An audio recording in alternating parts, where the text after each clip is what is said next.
Today's project is a line and wash piece. In my opinion, that's one of the most fun ways of painting. You get to ink and you get to watercolor. Win-win. For the concept sketch, I did a bunch of Halloweeny doodles, and I am so pleased with how they turned out. It almost makes me want to get one of those Cricut machines so I can make my own sticker sheets. Almost, but not really. Then I chose my favorites to draw on Fluid 100 cold press watercolor paper. For the inking portion, I filled my Yongsheng brush fountain pen with Rohrer and Klingner's sketch ink in the shade Lily.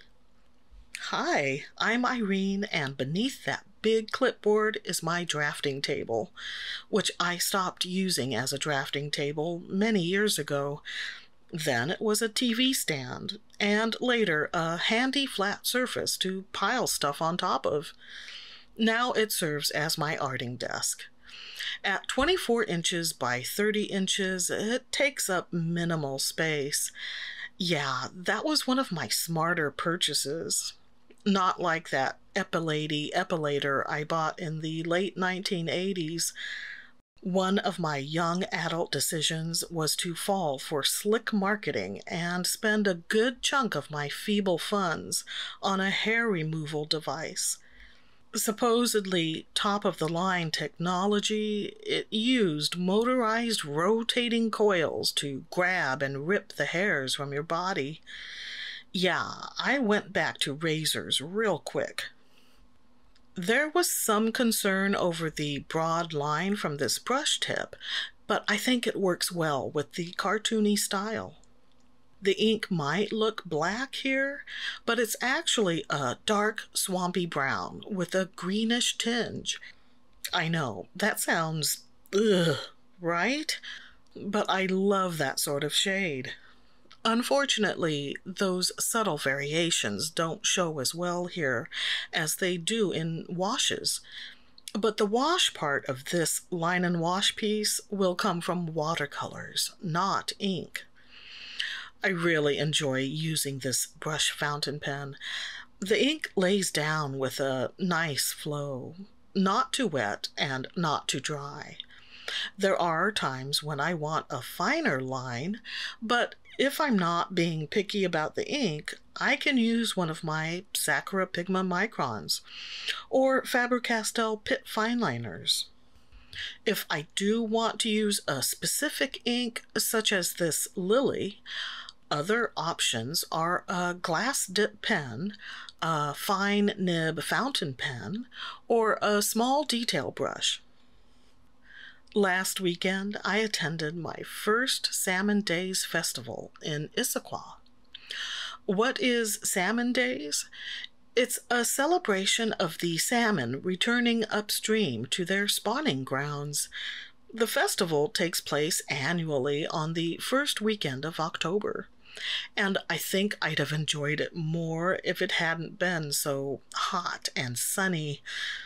Where's that notorious PNW grayness? Yeah, I wilted fast, but then I wasn't prepared for how large the event was. So many vendors.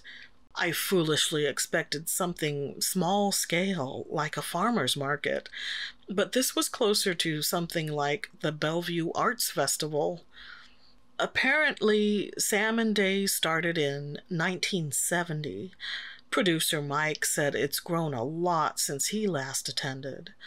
Although we didn't get to the state fair last month, and thus missed out on getting pierogi, thankfully, Kalinka was there at Salmon Days, and we managed to get 2 beef and cheese pierogi. We had to walk around to the back side of the Issaquah train depot to find some shade from the sun. Yeah, lots of people had the same idea, but we managed to find a spot.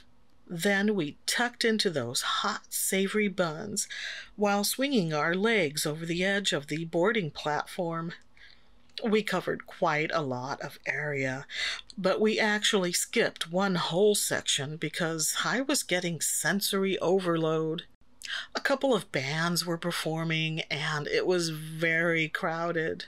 I'm talking nearly elbow to elbow in some spots, so we skipped out early. I decided to make this a two-color piece using M. Graham's Azo Orange and Daniel Smith's Carbazole Violet. Both of those colors are in my self-curated Fall Feels watercolor palette. If I recall correctly, the Neptune 4 round was the only brush used. After leaving the Salmon Days festivities, we walked through Gilman Village. It's a cluster of cute little cottages, I guess you'd call them, but they're all boutique businesses like gifts, jewelry, home decor, candies, cafes, and restaurants. We've visited Gilman Village only a handful of times over the years. Look, Issaquah is for the well-to-do. Is that term still used? Well-to-do? It sounded so archaic just now. But yeah, like Bellevue and Sammamish, it's considered a bedroom community for Seattle. Or it was. Those places have grown so much, I don't think that term applies anymore. Candy corn. I'm ambivalent. On the one hand, I like sinking my teeth into that almost waxy texture. On the other hand, it mainly just tastes like sugar. On the third hand, it's a well-loved, iconic symbol of Halloween. And on the fourth hand, at least they aren't circus peanuts. Plus, candy corn is, like, super easy to draw. Or you'd think that, right? I once stitched some candy corn felties and was so proud of myself until I realized the colors were mixed up. Instead of yellow, orange, white, I'd done orange, yellow, white. It was literally one of those yay, oh moments. If there were such a thing as a Halloween lovers society, they'd have busted down the door and demanded their card back. But back to our outing. Since we were so close, we stopped into Trader Joe's to see what they had for autumnal goodies. I got a box of their spiced chai in bags. Do you prefer to brew your tea with loose leaves, or are you a tea bagger? For a while, years ago, I used to do loose tea, but I like convenience, so these days I'm all about the bags. Experiencing a real afternoon tea is on our bucket list. The cool thing about having a partner that shares several of your interests is that you feed each other's dreams. It reminds me of an old song called When My Ship Comes In. The version I first heard was in the 1930s film Kid Millions. In the song, Eddie Cantor talks about what he'd do if he were rich. Things like buying an almost new car and an ice cream factory where kids could eat for free. And, of course, his ship did come in, and the movie ended with a wonderful ice cream factory sequence in Technicolor. Producer Mike and I saved up for several years so we could experience Halloween time at Disneyland. That was a bucket lister for sure. This was about 5 years ago, and thank goodness we did it then, before the pandemic, and before prices got even more outrageous than they were. So, because I was off having fishy fun last weekend, I missed Cecile Yadro's live gouache painting session. Cecile's channel is a recent discovery, and I've been enjoying her content. She's encouraging and enthusiastic, but I'd specifically wanted to catch her last live session because she had an artist, Nora Cag, who I follow on Instagram, as a guest painting along as well. I've since watched it, and what a pleasure it was. A couple of artists discussing mediums, techniques, products, and experiences, all while painting the same subject. I've yet to find many people who are really into that medium, so it felt like a nice little gouache party. Although I've been experimenting with gouache on recent pieces, I decided to keep things simple here with only one ink and two watercolors. And I'm glad I did because it turned out great. Sure, the lopsided feet on the cauldron make my eyelid twitch, but I mean other than that, obs. By the way, when did purple become a Halloween color? It seems like a relatively recent addition. I mean, orange and black have been associated with the holiday for forever, so purple and green, to this Gen Xer at least, sort of feel like party crashers. But I absolutely embrace the newbies, even if I suspect their insertion has a lot to do with product designers and merchandisers needing more than two colors to work with. There are several articles out there that talk about the psychology of color and the importance of harmonious color triads. But for me, it's pretty simple.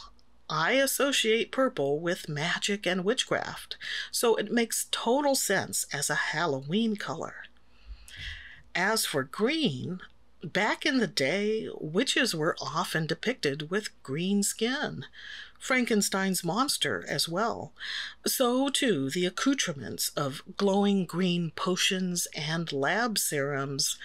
So again, total sense. I did, however, recently see a black, white, and pink scheme on some Halloween merch. I was shocked and appalled. Not really. It's just not my Halloween. Art Deco Hollywood glam, maybe, but not Halloween.